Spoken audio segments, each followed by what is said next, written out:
I've met the person I want to spend the rest of my life with. I've never seen her before.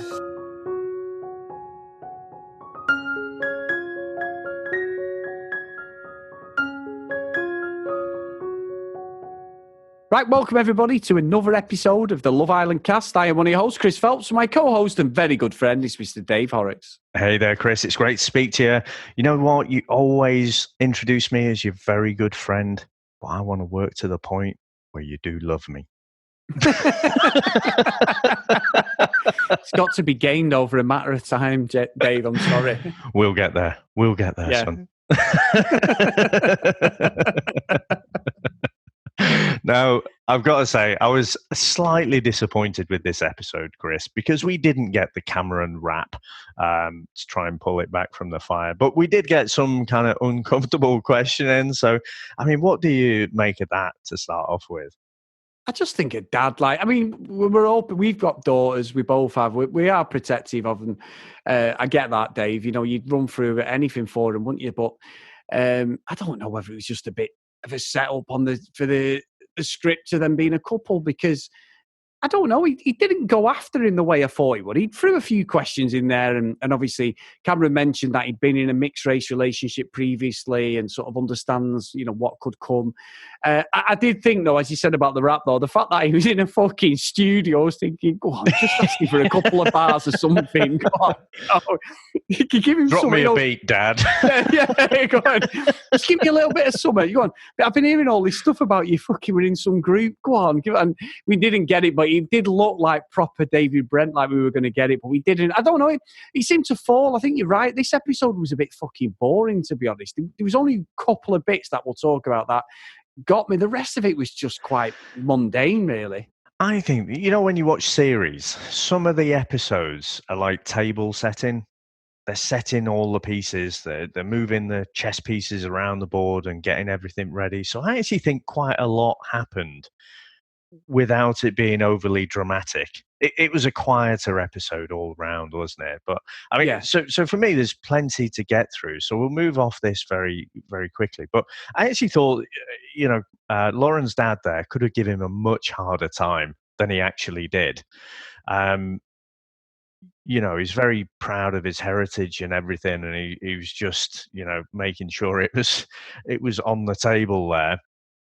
But I did cringe when he uttered that line, you know, because I thought Cameron did okay, but you know, when sometimes the right thing to say is to just be quiet, and when he says like, "I want to work to the point where you do love me," you know, Oh, my God. I forgot about that. Lauren's dad is just like, oh, shut the fuck up. What am I doing? What is my daughter doing?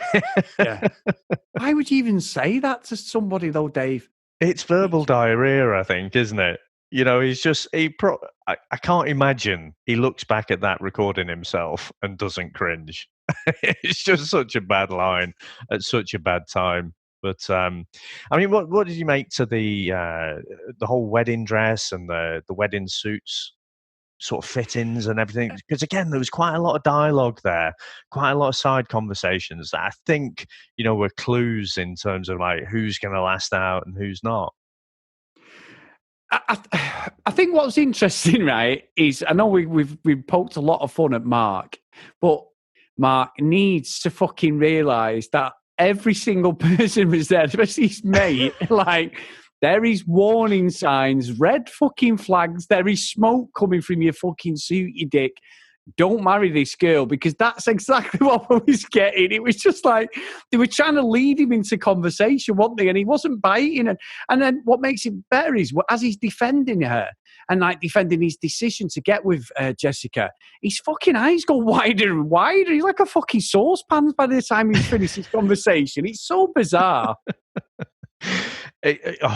Yeah, I mean, his mate isn't bought in, is he? I've wrote down in my notes here, it says, Mark says, the age is going to have its challenges. No, Mark, your fiance not being interested in you at all is the main challenge. But, you know, when Mark's talking to his mate there, and you can see Barnett in the, you know, just behind looking on, and he's like, you've not got a clue. Yeah. You know, I don't know. Again, he's going to have to surely look back at this and say, "What the fuck was I on?" You know, because yeah, I mean, he is determined, isn't he? You know, God loves a trier. By God, he's trying. Yeah, but I mean, like I said to you, Dave, it's gone beyond. Look, I'd be amazed if they're the one couple that I am just completely. I have not even a percentage of agreement that they're even going to get to whatever happens on the last episode, because I just can't see this going on. Everywhere you turn, there's something wrong. The other couples, these ones I don't really believe in, but however, there's still something there. These two, it's just completely wrong. And he's looking like a fucking doormat the more this goes on for me, Dave. And I know it's easy to say as someone viewing it, and we've all done it, and had to toe the line. I do it on a daily occurrence, Dave. But genuinely, there's nothing there between them as a relationship. And I just find it weirder and weirder when I see them together now. Again, I do think they're the entertainment of the series. I think without them, it wouldn't be as entertaining. But I mean, sticking on Jessica for a while, I said a few days ago that, you know, every word that comes out of her mouth is bollocks.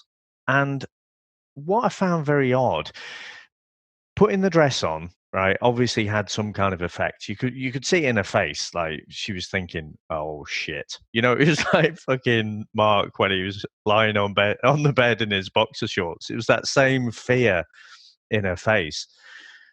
And then she says to the camera, like, "Well, you know, I don't want there to be anything left on the table." So I'm thinking, right, she's going to make her play for Barnett now.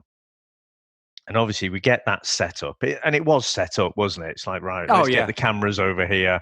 Right, Jessica, you wait there. We'll send Barnett over. So it was all set up. But then the conversation goes, and Barnett says, "I kind of got the impression you were having regrets about us." She does an absolute 180 to then, oh my God. And she's even saying it to the camera, so not just to Barnett. She's like, "I'm mortified that they would think that. Why would they think that I've got regrets about Barnett?" And it's like, well, because we've all got eyes. You know? But it's bizarre that she convinces herself now that, you know, she's all in with Mark, and you know, it was all a misunderstanding. Probably she thinks, you know, she had a bit too much wine, and I just find it bizarre how someone can lie to themselves like that and just and be convincing to themselves. Yeah, I totally agree, because I was fucking sat there going, this is utter shit. You can't, whatever, obviously at this point in for them, this hasn't come out. There's no edited shows. You don't know how it's going to play out.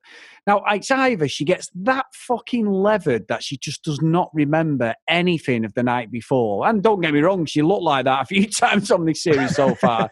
She's looked fucking wasted. But honestly, for once, I was actually dumbstruck, because I was sat there thinking, I don't even know what to say to this. She's actually fucking deluded. She's made a play. She's tried to knock Barnett off going with Amber. And I honestly don't get it. She's made everything possible. She's been with him. She's been hugging him. You could even see Amber and Mark were really, really like weird. They hugged each other the other night when they were like, they're over there talking. I just don't get it. I honestly don't get what she's doing. She's fucking bizarre, Dave. And you're right. She's obviously gone through life doing this sort of shit, to be honest, and then realising how embarrassed. She's probably really embarrassed and thinking, I've not done that. You know, one of them, like, she's convinced herself she wasn't that bad, because Barnett, as much as he's got nothing about him, really, in my eyes, he done nothing wrong. He was just saying what we were all thinking. And the fact that he tackled her head on, I thought, respect to him for that, to be honest. But she's fucking deluded. It definitely is. Now, most of the time, I mean, it's been pretty entertaining to watch Mark nail Jelly to the wall.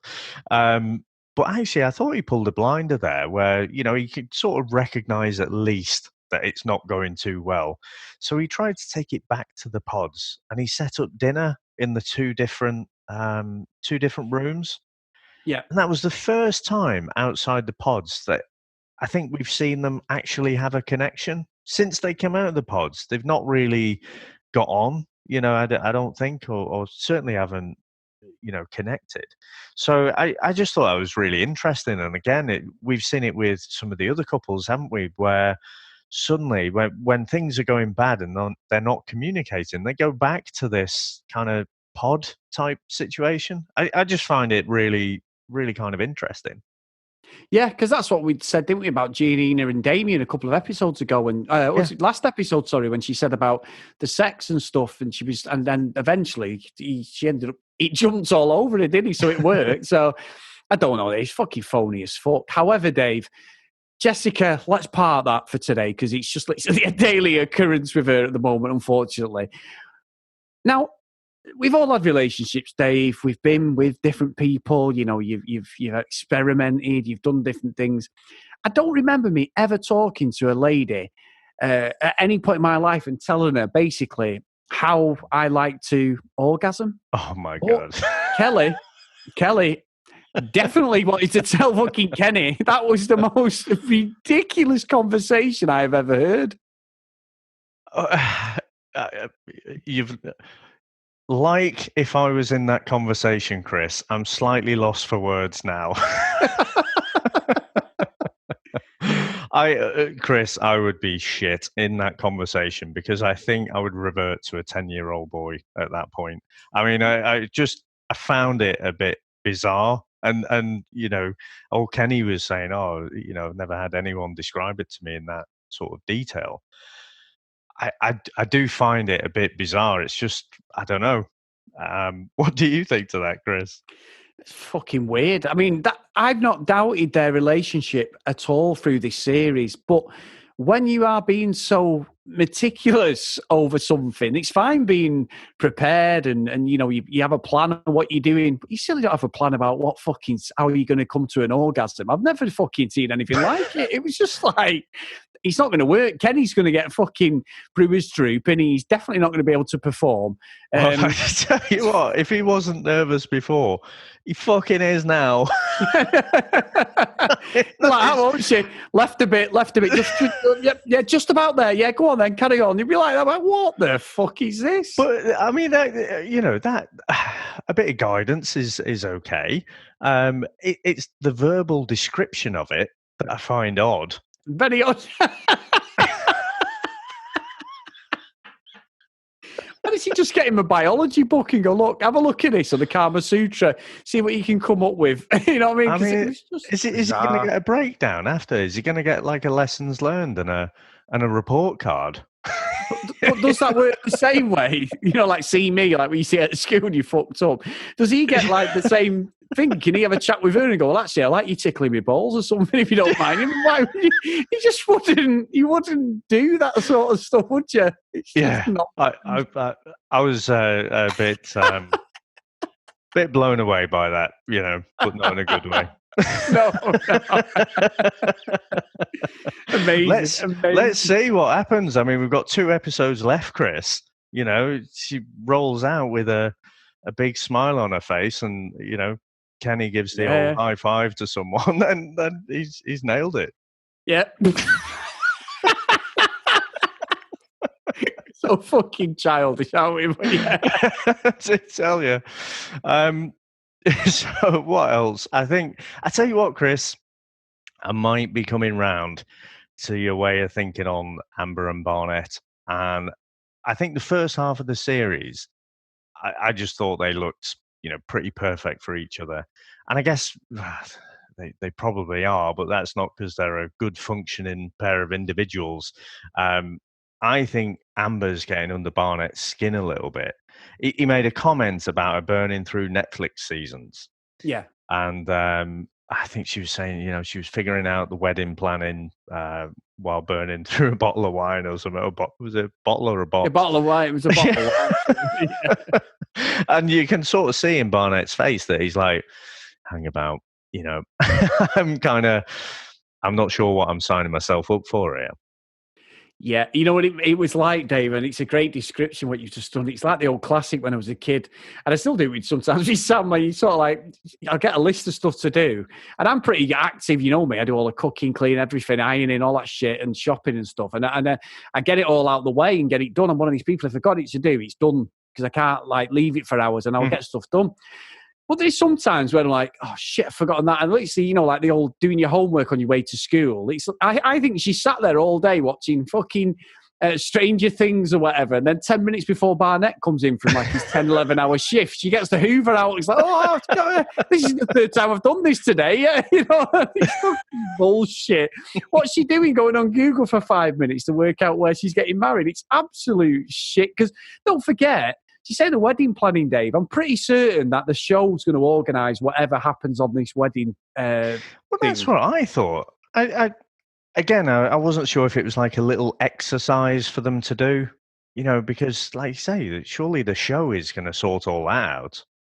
Yeah, but he's going to work, Cameron, his normal life, and she's doing what she said, I have to work when I feel like it. So basically, she's not worked since she's met Barnett by the sounds of it. But the thing is, I mean, she was in the military. She's an engineer, isn't she? So yeah. You'd have thought that it wouldn't be that difficult to find work. So, it's obviously clever. And look, the one thing, sorry, Dave, to cut you off there. Sorry. What I was going to say is the one thing I'll give her a bit of slack of is you don't know whether she's suffering with some trauma that isn't on the show because of the army. You don't know what she's seen. So I'll give her that. I could never imagine that. And I'm not trying to bring it down, but you just don't know, if she's suffering from like PTSD or something. And her way of masking it is doing what she does, sort of thing. I'm not sure. She could just be a lazy fucker, but, Yeah. No, I appreciate the way you pissed on my chips there. Were you going to say the same? No, just I was trying to make light of it, and you brought it down to that. So, sorry, Dave. If it is that, I'm going to feel really bad, aren't I? So, hence pissing on my chips. So, okay. So, Chris, today we have a review to read out. We do. I kind of forgot about the last episode. So this one is podcast better than the other shows, ? I only discovered this podcast on the winter version of Love Island, and I'm now going back and listening to their thoughts on last summer's season 5. Chris and Dave tell it as it is, and they are so funny, especially when they talk about their own lives. They have recently started reviewing Love Is Blind, so now I'm going to have to watch that too. So that's no going out, social distancing sorted for the next couple of days. Keep up the good work. I listen while I'm walking the dog and get strange looks sometimes when I laugh out loud. But who cares? Lol. And that is from Mrs. Wales, Chris. So that is absolutely brilliant. Thank you very much for that. It is nice. And we've actually had 2 emails over the weekend. One of them is in relation to Love Is Blind, which I'm going to read out first. And the second one's regarding someone who's going back and watching the old UK Love Island. That's currently on Love Island Series 2, Dave. I know you've not seen that. But the first one's from Victor in Canada. Listen to this podcast basically gets me through work daily. I really do appreciate you all. Been listening since the first Love Island season podcast. I wasn't going to watch Love Is Blind, but I was pleasantly surprised to see you guys back.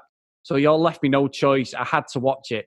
The only couples I think should get married is Cameron and Lauren, Kelly and Kenny. The rest can fuck off. P.S. I really think Dave should watch Temptation Island. Victor from Canada. So, Victor, a man of great taste, my friend. Thank you very much. Now, the second email's from Anna. And she said, I can't read a second name out there because it's a fantastic name, but I'll really just absolutely bastardize it. So apologies, Anna. But anyway, it says, getting to this late, and she's actually said, Dear Christy and Dave. Now, that usually means I'm getting in trouble when someone does my full name, but I really appreciate that, especially if Sam calls me Christian. That means I'm getting a bollocking. Anyway, as we all are on lockdown for COVID-19, my husband and I send our best wishes to you and yours for everyone's safety, health, and well-being. We're all in this together, and she's right. Thank you for that, Anna. Additionally, and this is talking about season 2 of the UK Love Island. Scott and I have started watching Love Island season 2. My sweet Lord, this season is epic and virtually unrecognisable from later seasons of the show. The smoking, the drinking, the non-stop late night extracurriculars. If we'd known this was what the series had to offer, we would have started years ago. In brief, Dan looks like a time traveller from George Michael video set in 92. Zara and Tom both have jawlines so sharp they could cut diamonds. Rykard and Olivia, 6 feet from Rachel, my God. Our future holds few distinctions, but I think we can say with certainty that this is the escapism we needed just when we needed it. wishing you all the best from Canada again. So thank you, Anna. And I know, Dave, reading that email up means absolutely nothing to you, but I'm hoping some of the listeners will understand it. And obviously, Dave, with us being on lockdown, there's no reason why you can't go back and watch the other Love Well, I was going to say, I'm not that certain there's going to be a next season. So with all this social distancing, we might have to go back to the old seasons and work through. We might have to be honest. That's a very good point, actually, Dave. But no, thank you again for them emails, Victor and Anna. I really appreciate it. And like they've done, if you want to email us, the loveislandcast@gmail.com. And also, if you want to catch us on Twitter, @LoveIslandCast. And if you get a chance, drop us a review like we've just had there from Lady Wales, which is a great name, Dave. So, Dave, thank you so much for today. Another great episode, and we'll see you tomorrow. Bye now.